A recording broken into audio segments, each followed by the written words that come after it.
Let's wait for it to be recorded. Okay, now it's recorded. Okay. Right. Did you guys remember this question? It was from topic 2. This is question 5 that group 8 presented. Just a reminder, in case you have got any question, I will not be able to see the chat box here.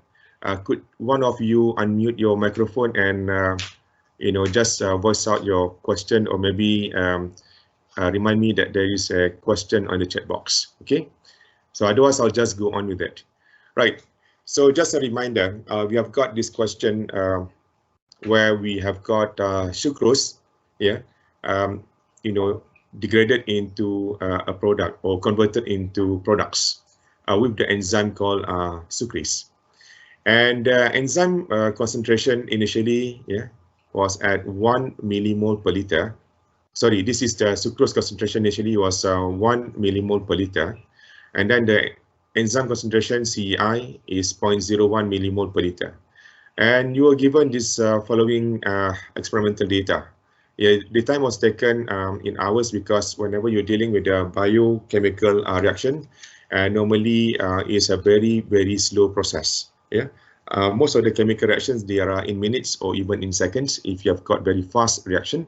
But for biochemical reaction, normally they are quite slow. And then you will see that the time is normally captured in hours.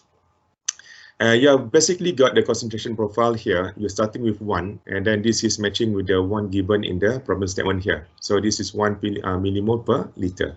1 millimole per liter. This is capital letter L. So if you plot the concentration profile, then you see that you're going to get a nice curve. Okay. Now you want to do curve fitting. And you have seen the solution from group 8 that you can manipulate this nonlinear equation. Why is this equation nonlinear? Well, because you have got the variable CA on the numerator as well as in the denominator. Okay. The rest of them, they are just either parameters or constant. For example, here you got K as a rate constant, and you've got the initial enzyme concentration, CEI, and then there is a Michaelis-Menten kind of parameter M here. Okay, this is quite nonlinear. So how do you solve this nonlinear equation? Group 8 suggested that we linearize this nonlinear equation. What does it mean? That means that we convert this nonlinear equation into a linear equation. Okay, so this is their work solution here.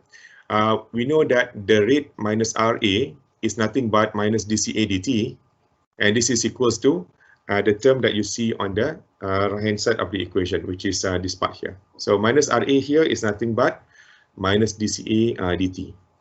And what you can do is that you see that we have dCA here on the numerator, and then we have got CA on the numerator and denominator on the other side of the equation. So bring the whole thing here as if you have, let's see, one variable of CA over CA plus M to the left-hand side of the equation. So when you bring this to the left-hand side of the equation, then you're going to invert from CA over CA plus M to CA plus M over CA. And then you integrate from CA naught to CA. So the minus sign here remains. On the right-hand side of the equation, you are left with K and CEI. So you bring this dt to the right-hand side of the equation, and then you integrate everything with respect to time. And noting that K and CEI, they are just constant values. So you can bring them out of this integration. And after you integrate, so basically I made a note before that this term here, because you have got only a single denominator, then you can break it into two terms. One is CA over CA, which is this part here. This is CA over CA. And the other one is M over CA, which is the second part here. So you can integrate the first term with respect to the concentration, CA, and the second term. And then noting that CA over CA is just 1. So that's why once you integrate and then put in the limits from CA naught to CA, please do not forget to put in the limits. You're going to get CA minus CA naught from the first term here, and then M times Basically, this is ln of CA minus ln of CA naught. And you know from what you have learned in math, in calculus or algebra, that once you have got ln of CA minus ln of CA naught, then you can combine it to become ln of CA over CA naught. So you simplify the equation.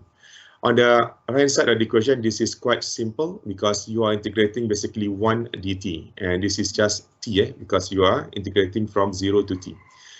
And what you can do right now is try to find the common term so that when you plot, you are plotting something quite simple to be solved.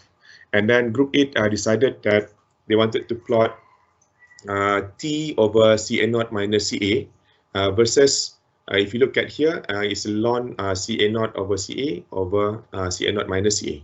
Okay, so this is coming from their simplified equation.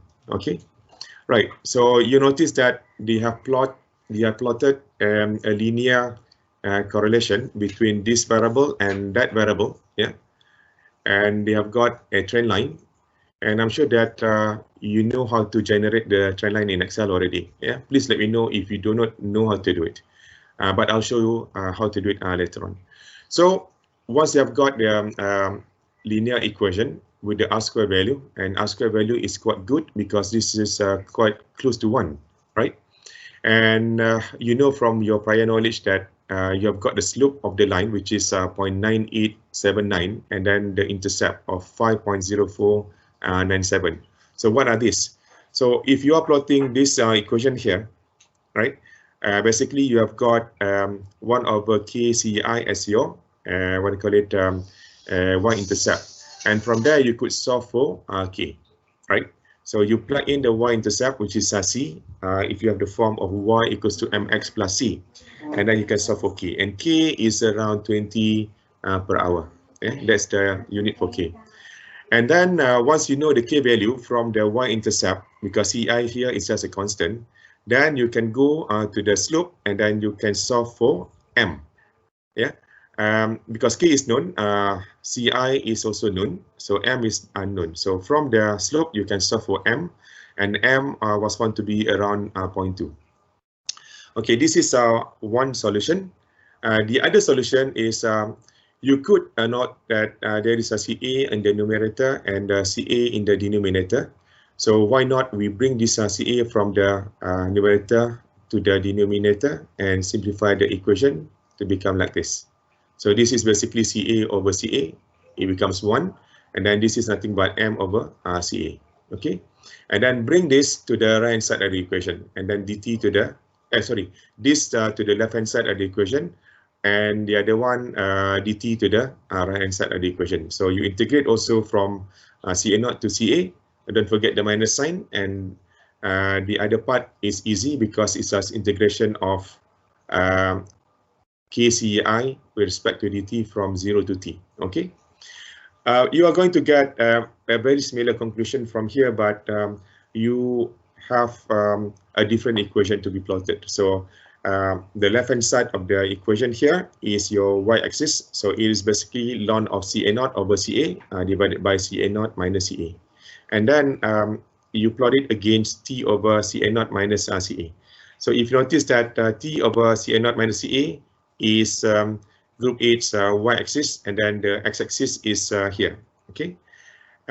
Normally, I would suggest that we try to be consistent in such a way that the x-axis refers to the variable that you manipulate, and then the y-axis refers to the variable that you observe.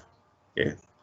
Okay, so that's why it is better to have this one as your y-axis, and then the variable corresponding to the time in your x-axis. Yeah, so once you plot, you're going to get the same result basically.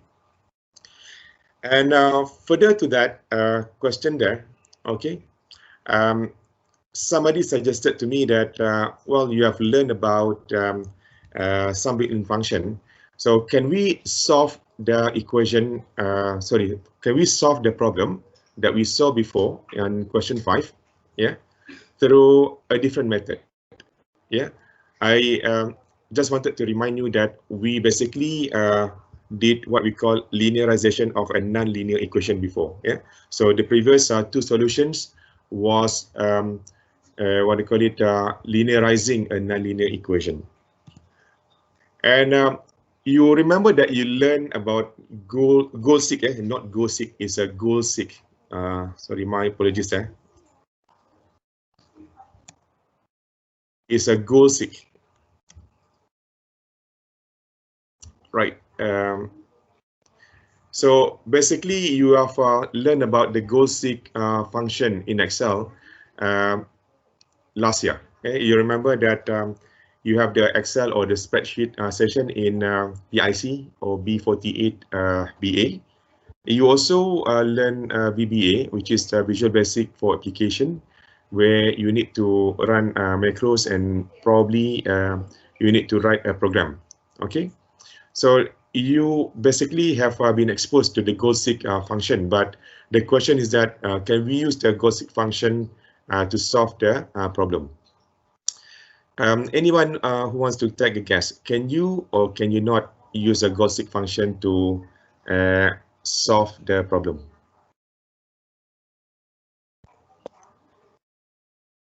Maybe you can just type in your answer here.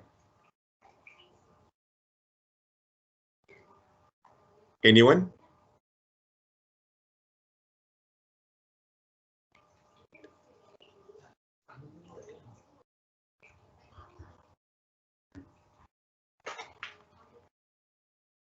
Anyone who wants to take a guess?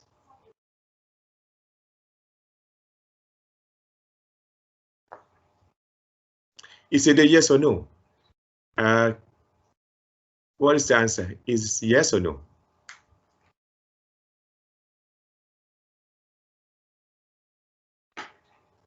No one?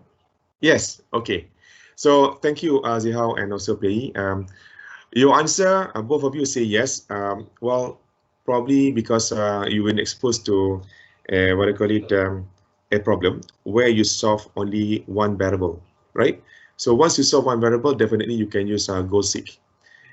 But if you look at the problem here, okay, so let me go back and try to see the problem. Okay, you have got two variables. One says k, or two parameters that you want to solve. One is k, the other one is m. Okay, so goal-seek has a limitation. If you want to solve this problem using goal-seek, you could only do so provided that you only solve for either k or m, not both. Okay, so the answer for it is that no, you cannot use the goal-seek for this purpose because you are solving k and m simultaneously. Yeah, so basically you want to use the Excel solver to solve this non-linear problem. Can I check with you whether you have used Excel solver before?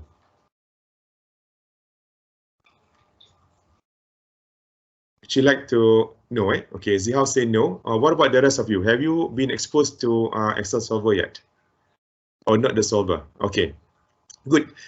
Thanks for the feedback. I'm sure that you would appreciate. Yeah, tak ada Heming? Okay, so I'm sure that you will appreciate if we go over something beyond what you have learned before, because I thought that Excel solver is quite important for you to become a very successful engineer later on. Yeah, this is a minimum skill basically that you need to possess before you can call yourself as engineer. Okay, so how do you solve it? Okay, let's go to the Excel and let's go to this topic. Okay, can you open Excel from your laptop or from your PC and key in all these values here. Basically, these values are the values coming from the problem statement. Okay, so basically, can you key in all these values here from 0 to 11 for the time in hours, and then concentration from 1 all the way to 0.0025 in vertical format, meaning that it is formatted in column rather than in rows like this. Okay, so the example is here. I just wanted you guys to understand how to do it. Okay, please do so and key in. And once you do that, can you let me know that you have done so and ready for the next one? Let us spend about maybe 1 minute for doing so. at the most maybe 2 minutes. Okay, right. So just key in like this, and then after that you just type in CEI equals to, this is the data, yeah, 0.01 millimole per milliliter. And don't worry about the slope and y-intercept here, because this one came from the previous solution. The previous solution came from this equation here, from the trend line. Okay, so I think if I'm not mistaken, I discussed the solution with you before. Yeah, so this is basically plotting that ln of the concentration ratios versus the time divided by Ca naught minus Ca, and then you have got y equals to mx plus c, and from there you can solve for the slope and also y-intercept. This is the y-intercept and this is the slope. Okay, right.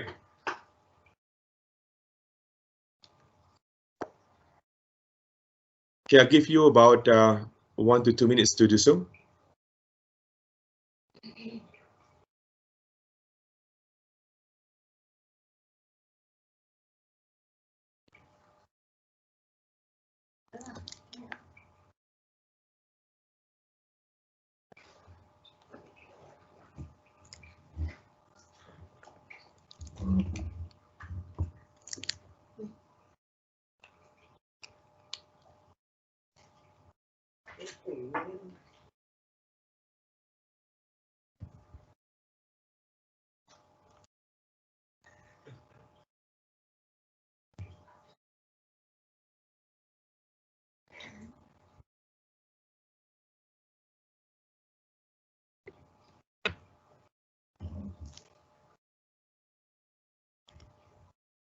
Okay, so can I check whether you have done entering all the experimental data in Excel?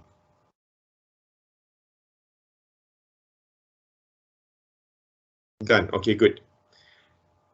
Right. So the next step would be, well, you have got time versus concentration, and if you were to plot this, you can just highlight from T, yeah, until all the way to 0.0025 here, because here is what do you call it, up to 3 decimal places, and then you can check on the scatter plot, and you can see that you have got a nice profile. Okay, this is a concentration profile. The y-axis is the concentration and the x-axis is the time from 0 to 11. Okay, can you see that you have got a nice linear equation here, and then maybe a slope, a curve here, and then this one is sort of leveling off.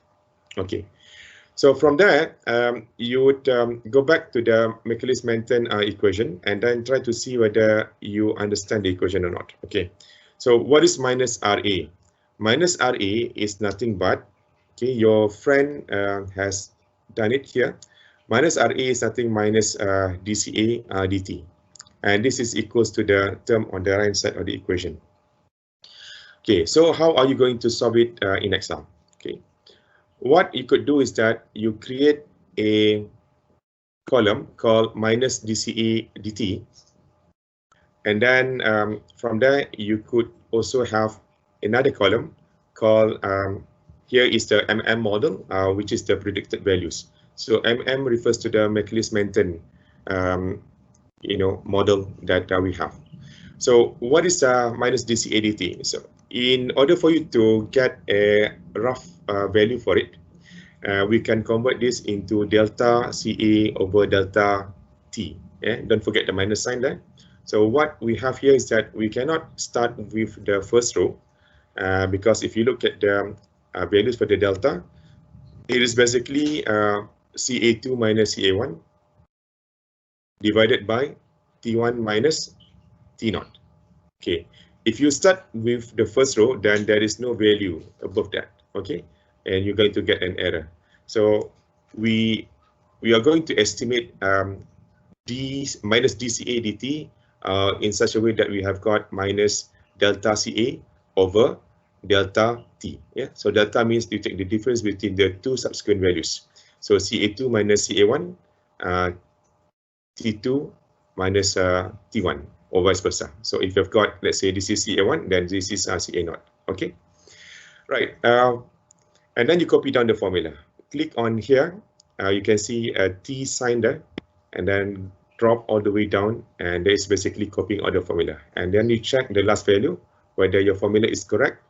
And this is B22, which is 0.003 here, minus 0.006, okay? And then you have got 11 minus 10, which is 1. So basically, you have got minus delta CA over delta T in the first column here. The model here refers to the one on the right-hand side of the equation. Okay? So you can see the formula here is that you have got K times CA times CEI divided by CA plus M. What is this formula all about? So let's go back to this equation here. Let me go back to this one. Okay, this one is clearer. So minus RA is nothing but minus DCA DT. Okay, let me write that down here. So minus RA is nothing but minus DCA. Oops.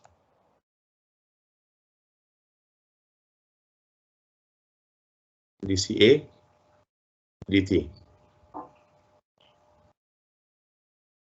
There is something happening since last week. I don't remember. I don't know what happened here, but this is minus DCA DT.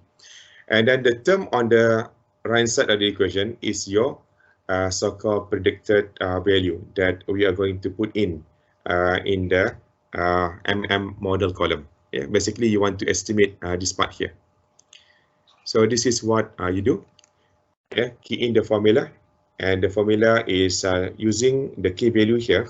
So you want to set up M equals to a value, and then K equals to another value. Okay, and then use this value here in the equation itself, and don't forget to put in the dollar sign before the column number, column, and before the row number, and multiply by CA. CA here, you don't need to put in the dollar sign because once you copy down, you want the value to be changed. Okay, but here once you have the dollar sign before F and dollar sign before 29, that means you want to fix a number, which is in this case here the cell representing the K value. And similarly, there is a cell representing the CI value, which is B24. And then lastly, you want to fix also the M value, which is F28, which is this one. Okay. So can I check with you whether you understand what to enter in here in this cell? This cell is F12. Can I check with you whether you understand what we discussed just now?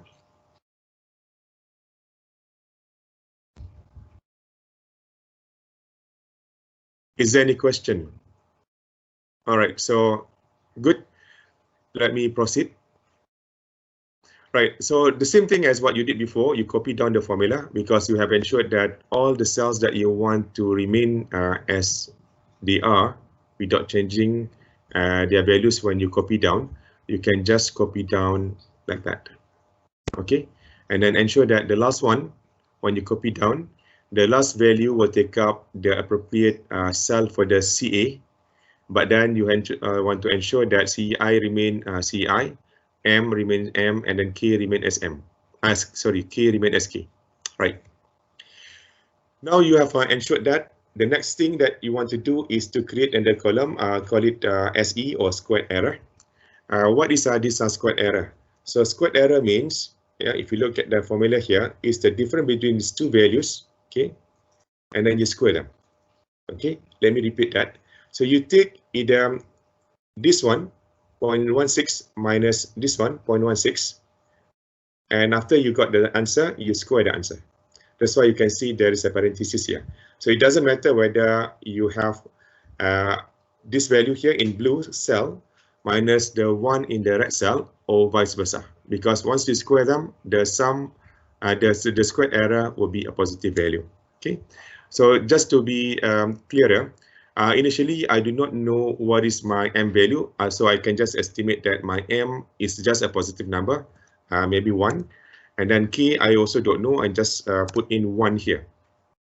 Although from my linear, what I call it, linearization of the nonlinear method, I could find m and k from the slope and also from the y-intercept.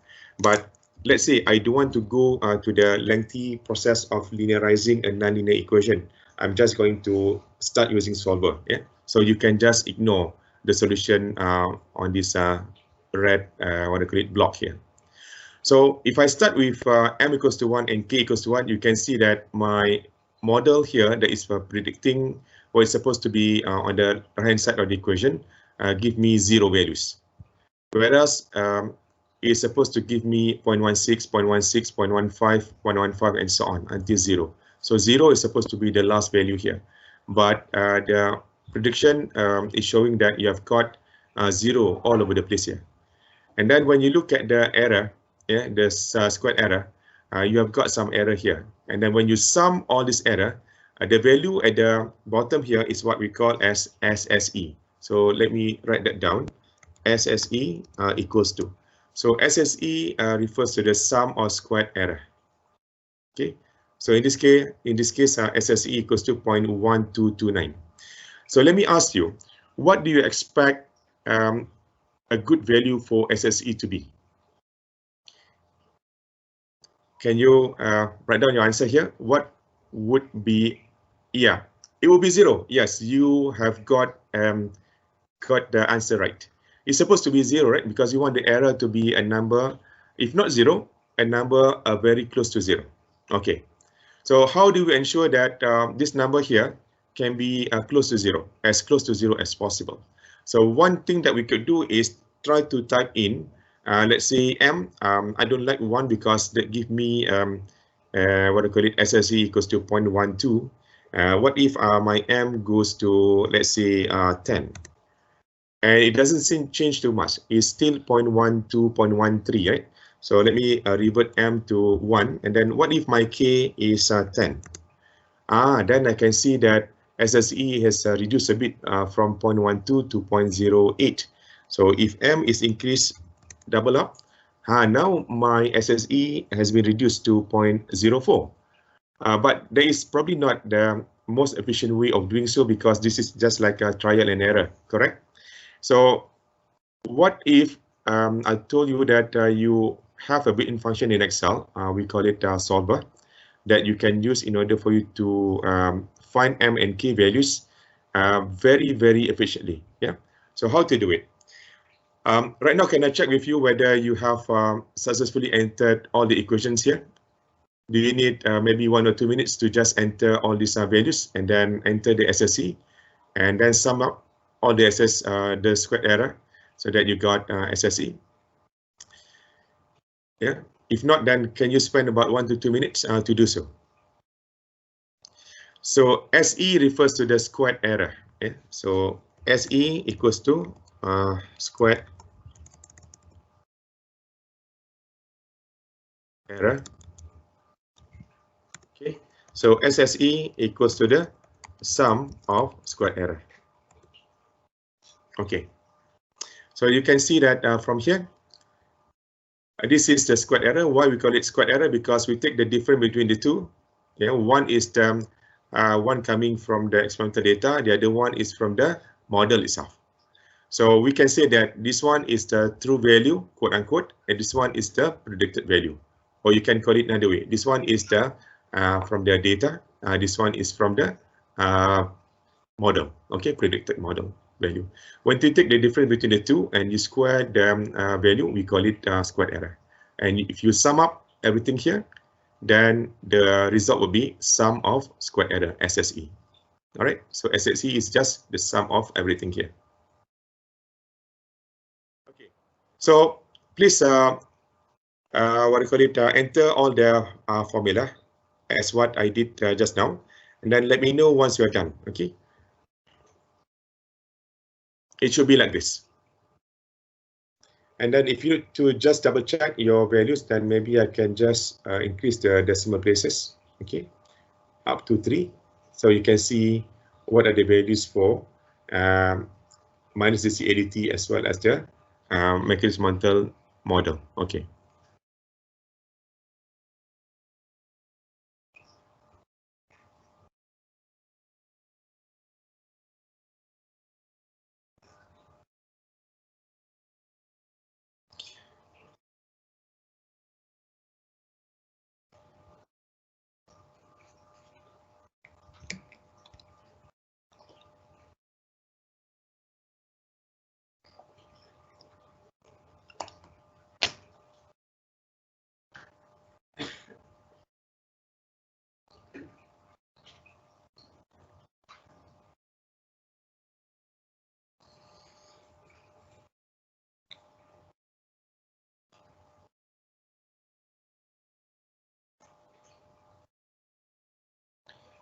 Right, so please let me know once you're done so that we can move on to the next step.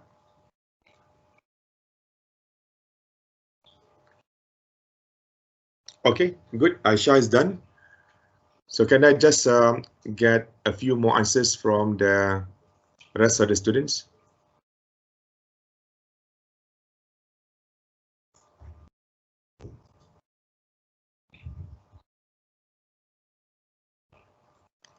Okay, one more, just one more, just to ensure that everybody is on the same pace. But if you're not done it, please let me know so that I can give you maybe 1 more minute. Done, eh? Okay, right.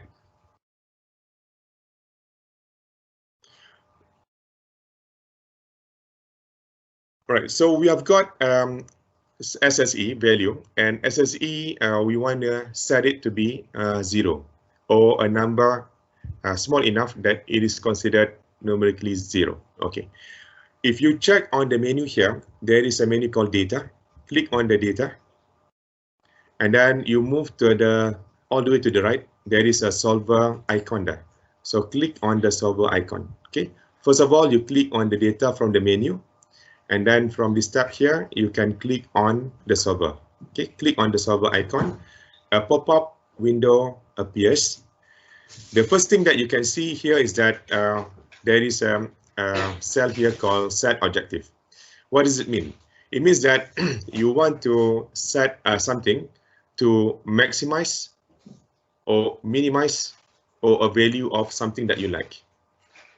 Okay, what is our objective? Remember that we want to set our SSE to 0, correct? So let's do so. Click on this arrow icon and then set the SSE. Just select the cell or type in the value. Is G23 in my case here? It could be a different cell in your case. So just click on it and then hit enter. And then set the value to be 0. Okay. And how are you going to do that? Well, I want to change some variables here. I click on the arrow again, and then I select these two cells here. Once I select these two cells here, I'm basically selecting M and also K, yeah, for Excel to consider in such a way that once it runs the optimization algorithm, it will give you a 0 value for the SSE. Okay, so once you have selected these two cells and hit enter. Okay, and there are additional things here also. For example, here, you want to ensure that M and K value are positive, right? So you could add a constraint. What is the first constraint? I set my M value here to be greater than equals to 0. Okay, so add one and then add another one, which is my K value. I also want it to be greater than equals to 0 and then click OK. So basically you have got the first one is that you have got your objective function, which is your SSE, and you want to set it to the value of 0. How are we going to do that? I'm going to change the value of M and also K, which is this cell here. And normally I would just put them side by side because I can just select both cells together. I also can put in constraints. Here I've got two constraints. One is that my M value must be positive, which is my F28 cell here must be greater than or equals to 0. And similarly for my K, it must be greater than or equals to 0. And assuming that I want to touch any other options here, I can just click the solve button. So once I click the solve button, Excel will give me a solution. So you can see that just now the SSE was a different value. Now it is a number which is numerically 0, basically, because this is 0.0005. And then you can see that I click OK. You can see that my M value is 0.13 and my K value is now 18.8. So if you compare these values versus the one that you found from the linearization of the nonlinear kind of equation before, you can see the difference. So basically, well, I don't want to say that this one is more correct than the other, Yeah, but we could try another way of solving this problem. Yeah, so here there is an issue with regards to the let's say the CA value. Once I do this, yeah, minus dCA dt, I am taking basically these two values here, take the difference, and then divide that by the two values here for the t. But where is the exact location I should put in the value? Is it here or is it somewhere else? So that one is not something that we can be 100% certain. Another way of doing so is that, okay, I'm just going to do the same thing. Yeah, the CA on the numerator of the left hand side of the equation, which is minus delta CA over delta T. Just going to repeat the same procedure as what you see here. Okay, same thing. Okay, I create another column. I call it CA. Okay, can you create a column called CA? And the first value here is nothing but the average of the two value here. Okay, so you can use an average function and just select these two cells within the parentheses. So once you have done that, press enter and copy down the formula all the way to the last value. So the last value will take up the two values here, take the average within between these two values. Okay. So let me give you probably 1 minute to do so. This is quite straightforward. Remember, once you have entered the formula, you copy down the formula just like that. Okay. And we do not change this value here. Yeah. So you can just select the whole thing, copy, and then paste it somewhere to the right of the green block here.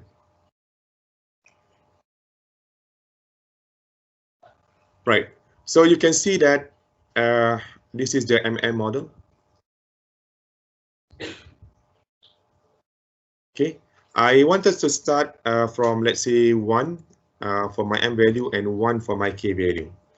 And you can see my MM model here give me a different values as compared to the one before.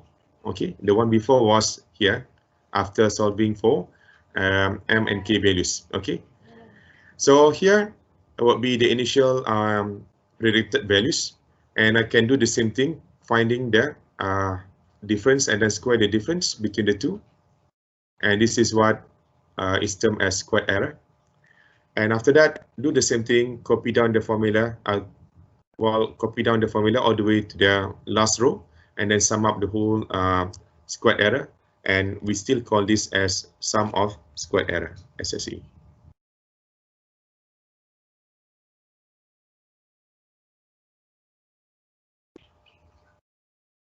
Okay. And how do this kind of approach different from here? Okay. Now we have got the CA and we have got minus the CA dt. For my predicted value, yeah, rather than using the CA from the first table here, I use the CA, which is the transform CA value. Yeah, what is this? This value is the average between the two subsequent values.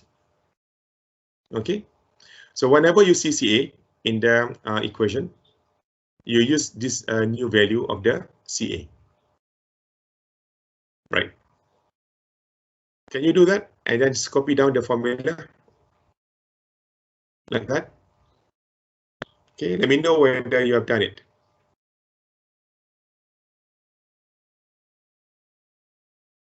Okay, thanks Dimas for the hint.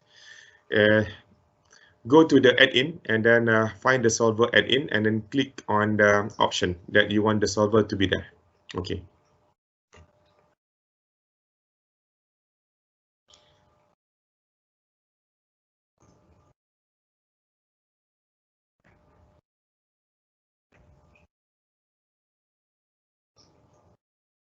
Right. So can I check with you whether you have done so? Meaning that done it. Okay, good. So once you have done that, we are going to repeat the same step as what we did before, but now we use the values in this blue block here. All right. So our objective is still SSA. So we click on data and find the solver icon here. Click on the solver icon. Okay. what I want to do is that set my objective function here, SSE, equals to 0. And don't worry, because Excel will try to minimize the value or find a value which is close to what you set here. Now my variables will be changed into these variables. Okay, not here. So it's going to be here. Yeah. Click enter. And I want to set the same constraints. I can choose not to set the constraints. You can try to do so and then see if your answers are different. And then you hit the solve button and let Excel do the job. Now you can see that the values for M and K are closer to the one that you can see from the linearized solution. So this one up to, let's say, one significant figure. M here is 0.2, here is also 0.2. Here is 20, here is also 20, yeah, up to one significant figure. So you can see that we have improved our way of finding solution a bit using the solver. Okay, and this is obtained by correct CA value, or the more accurate CA value is not this value here. So we have to take somewhere in between. And the easiest one is just to take the average. As you can see here, let me plot the concentration profile again. Okay, so you can see that there is a line here, which is a linear line between 0.1 and 0.2. And we are just taking the average between the two, yeah, and put it back at time 1. So basically, you take the average between these two, and then you bring the average to time equals to 1 hour. Yeah, because we are trying to find the corresponding predicted values with the minus dCAdt. So there is some uncertainty. Yeah, where is the value for the dCAdt should be at. Yeah. So this is another approach. Yeah, you can see that the model, the approach here gives you a more accurate answer, or something that is close enough, yeah, to the one that you found from the first approach. Okay, now we want to go a bit further. Yeah. Well, before this, we say that we are still going to use the sign at the same time, which is from 1 to 11, but we just move the CA values. We just take the average between the two subsequent values. What if I want to move my time also? Yeah. So this one is kept constant. Okay. And you just add another column here. We call it T column, the time. And the time column is nothing but the average between these two time here. Okay. So can you do so? I'll give you about 1 minute to do so. And once you're done, let me know.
So Zihao, have you done that? Why is it too late? You cannot find the Excel solver, is it?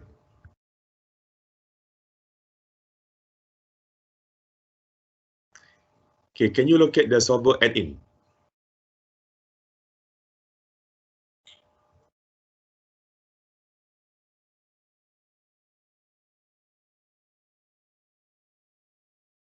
Okay, you could try later on, but I suggest that you try to find it, as soon as you can right now, because you want to participate in this tutorial. Okay, good.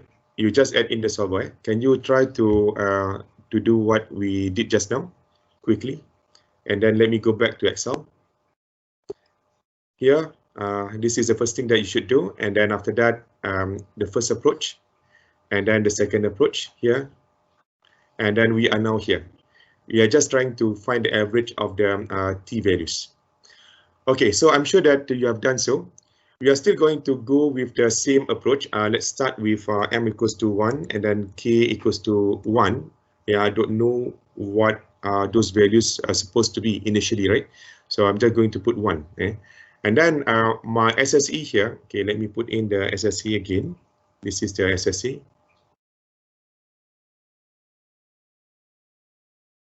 Okay. So my SSE has now been increased from 0.0004 to 0.1, which is quite a huge value for the SSE. So I click on data and then go to the solver icon here. Click on the solver icon, and then now I want to set a new objective, which is this cell here. Do not select this cell, which is our previous approach. Select the appropriate SSE value, yeah, and hit enter. And again, set the value to 0 by changing select these m and k values rather than these m and k values. Okay, right, and then keeping the same constraint, click solve. Right, and click OK. So the result is not improving the accuracy of the solution, basically. Okay, so I can see that my m value here is 0.188. If I round it off, it's going to be 0.2. But then my k value is a bit far from the initial value here. The initial one was 20, but then the one that is obtained here is 16.6, which is a bit too far off. So as a conclusion, what I can say is that if you want to use the Excel solver or any built-in function in Excel, you just need to make sense of it. Number one is that it's not a magic. It is based on what you put in. Okay, so garbage in and garbage out. So what you can do is that the first approach here, we just use that minus dCA dt as our minus delta CA over delta T. So what we did, we just take the corresponding values of CA1 minus CA0 and T1 minus T0, right? And then compare the value with the model value, which is the equation on the right side of the equation. Yeah. So when you compare it, initially you started with 1 and 1 for m and k values respectively, and you got the squared error. And then after that, you sum up, you're going to get the sum of squared error at the bottom here. So once you compare these two values and you use Excel solver, you're going to get m and k values, and these are not as what you expected. And then you try to find a more improved solution. Yeah.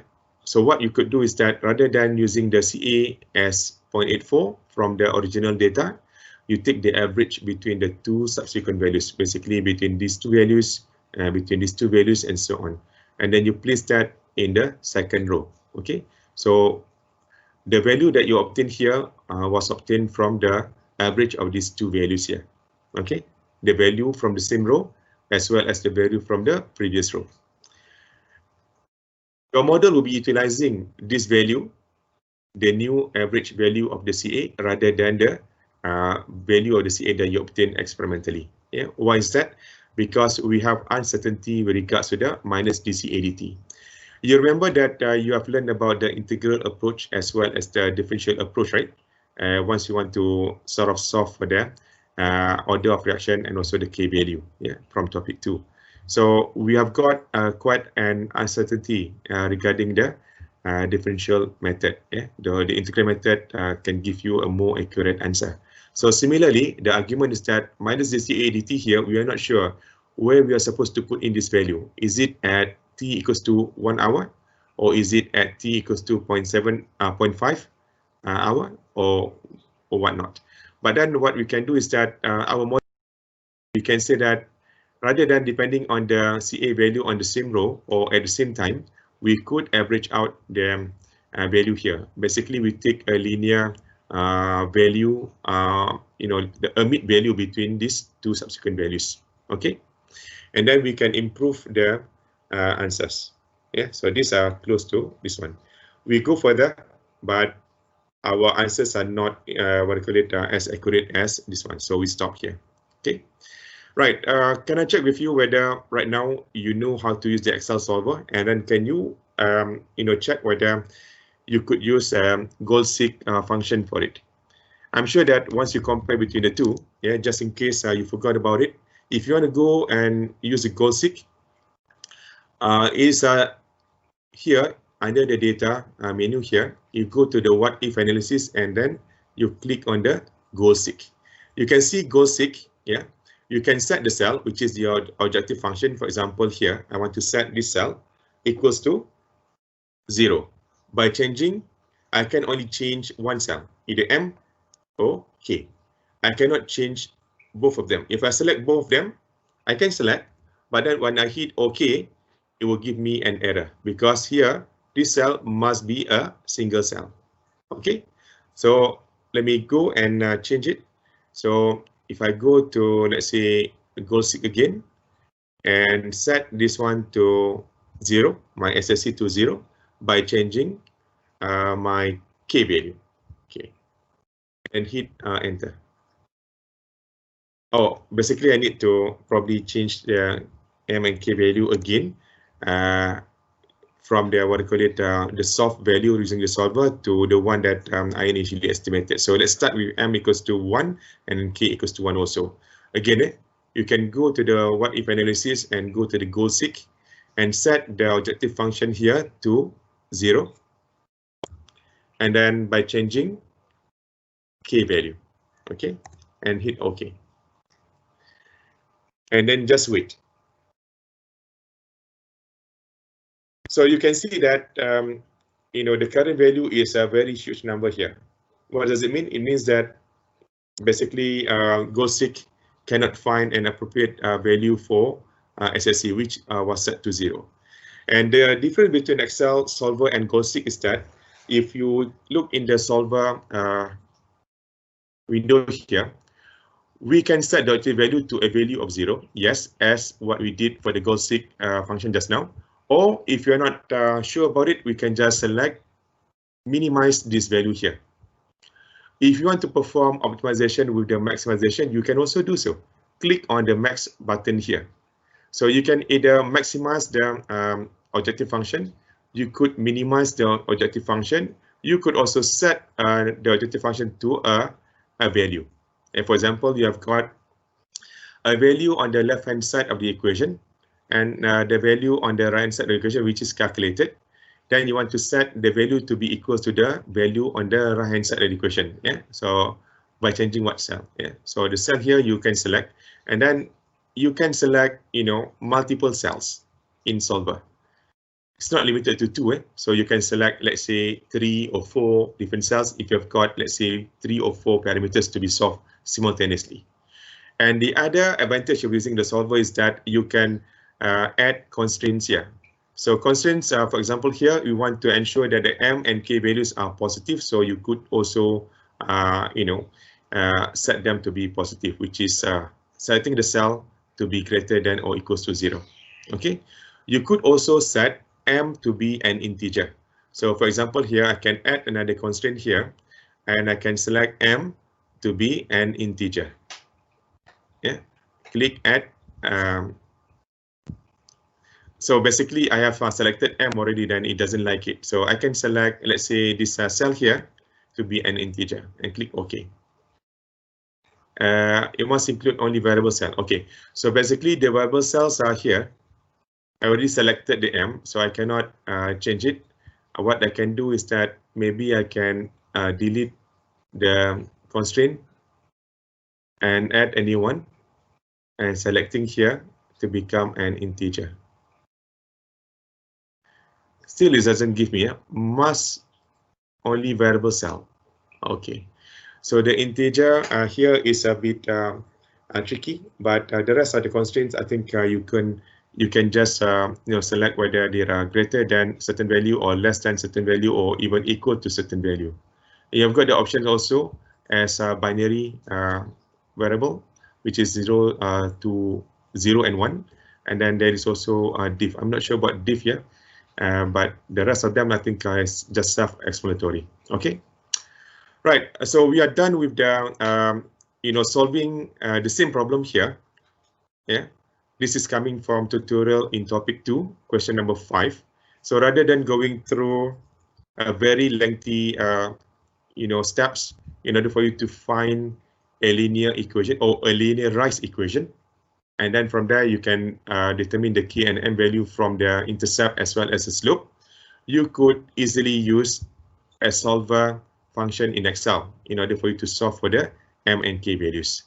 So let me go back, and then this is just one last example. Click on the solver and set this SSE value by manipulating these variables without any constraints. So let's see whether Excel can solve it. Yes, it can solve, but the numbers here are quite not what you expected. Yeah, so let me go back to 1 and 1. Before this, the value for k was very high number, so it depends on your starting point basically.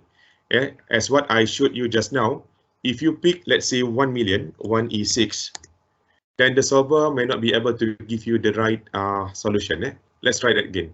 So if I pick on the same thing, my SSE here to a value of 0, let's say I want to just minimize it rather than setting it to 0 by changing this variable. So changing these variables here without any constraints, and let's see whether Excel can give me a solution. So the solution here is not as good. Yeah. So lesson learned. The starting values or the initial values that you set for m and k or any parameters that you want to solve must be as close to the final solution as possible. So this comes from the prior knowledge or from the literature review. Okay? So let's go back to 1 and 1. And then from here, I set my SSE to be minimized by changing these two cells values and click the solve button. If you recall that these were the same values that we got from setting the objective function to 0. So I could have two options now. One is setting my objective function to 0, which means that I want to set my SSE to 0. Or I could ask Excel, can you just minimize this value here, this SSE to a very, very low number, yeah, so that I can get my m and k values. Okay, right. So let me see whether there is a question. Can see your orange column CA for t equals to 1.5. Yes, you can. Yeah.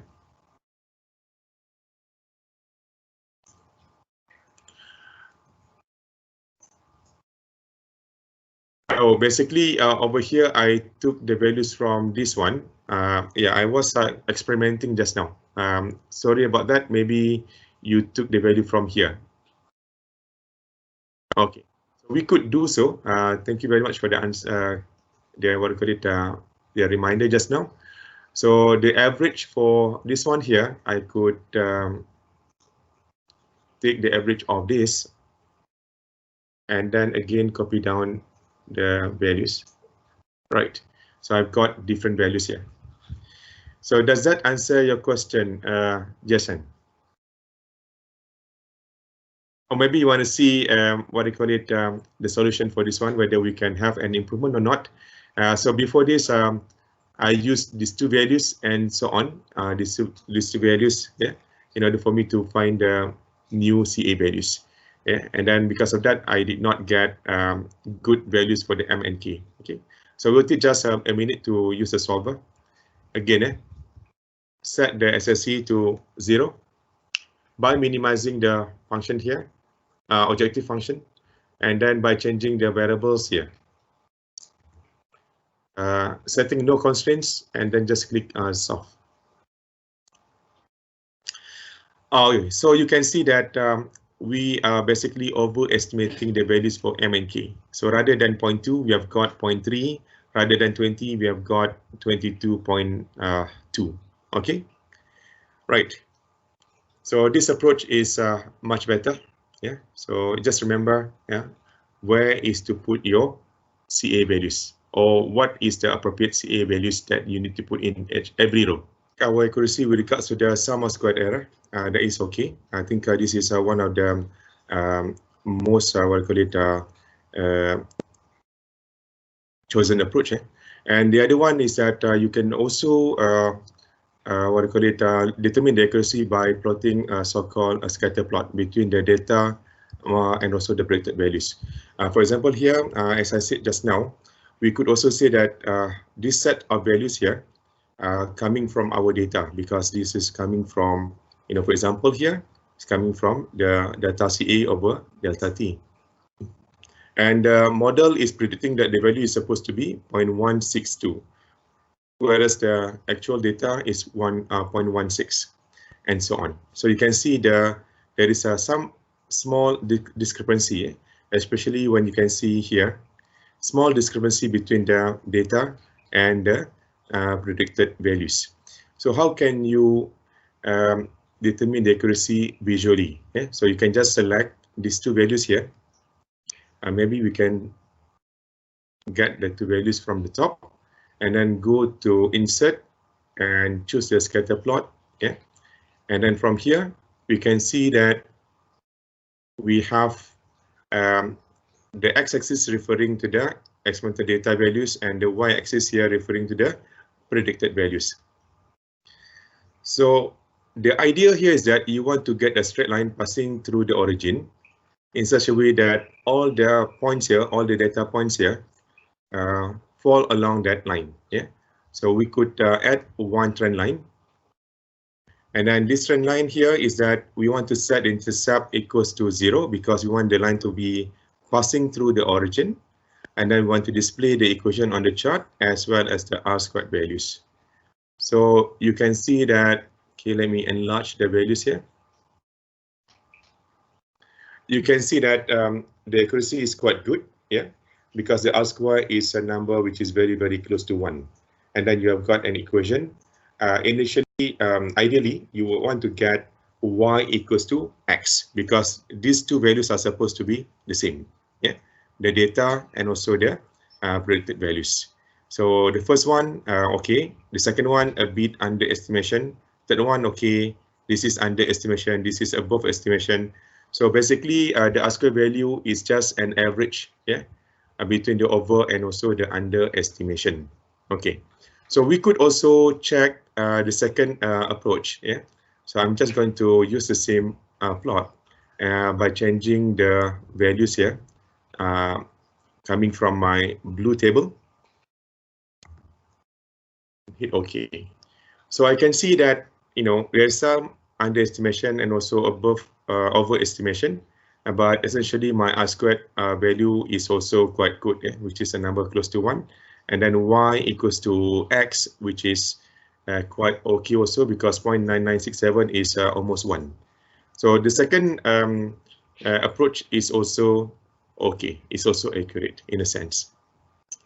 What about my third solution here, my third approach here? Okay, repeat the same procedure. Select the new data range. These are the new data ranges.